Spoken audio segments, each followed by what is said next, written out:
not everybody is equipped to or interested in engaging in high-level discussion of abstract and creative ideas. You hear this idea that everyone's creative. That's a lie. It's as straightforward as that. True creativity is very, very rare.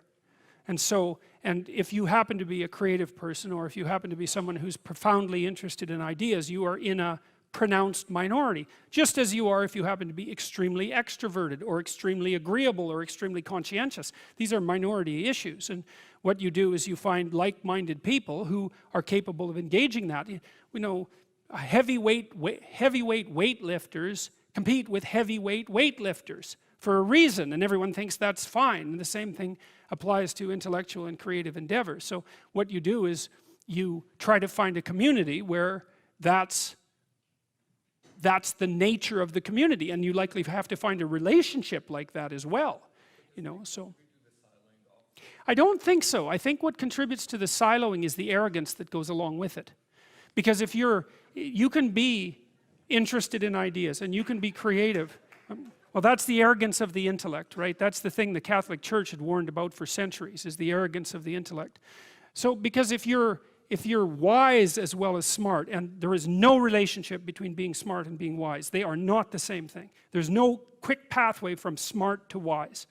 And many of the people who I've known who were very wise some of them were intellectually impaired and were still wise, So it's the arrogance that brings up the block. And I see this, for example, happening in the United States in particular, because the last time I went down there, for example, I had friends down there, and some of those friends are very, very smart people, and some of them were talking about the Trump voters, and they were talking about the Trump voters with contempt.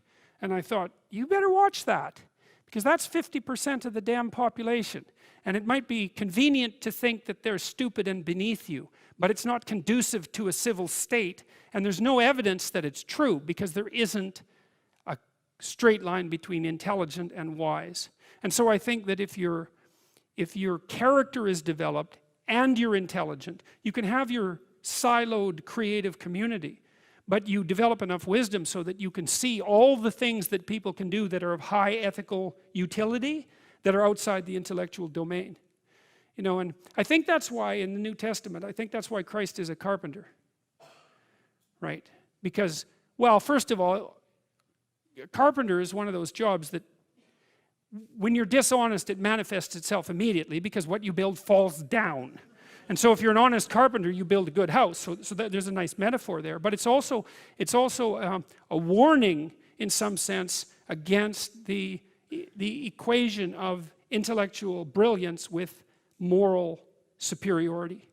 And so if the intellects would drop their moral superiority, and fat chance there is of that, then the divide between the working class, say, and the elite would resolve. And there's every reason to have respect for decent working class people. I mean, it's on their labor, as the left-wingers at least hypothetically agree, that the entire edifice of the culture is resting.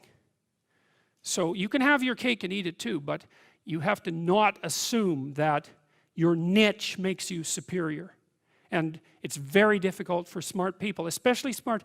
There's this scene in Nietzsche's, it's in Thus Spake Zarathustra, where Zarathustra, the prophet, comes down from the mountain, and he comes into a public square, and there's this crowd around this little midget who's only about this high, who has a gigantic ear, and everyone is marveling at him.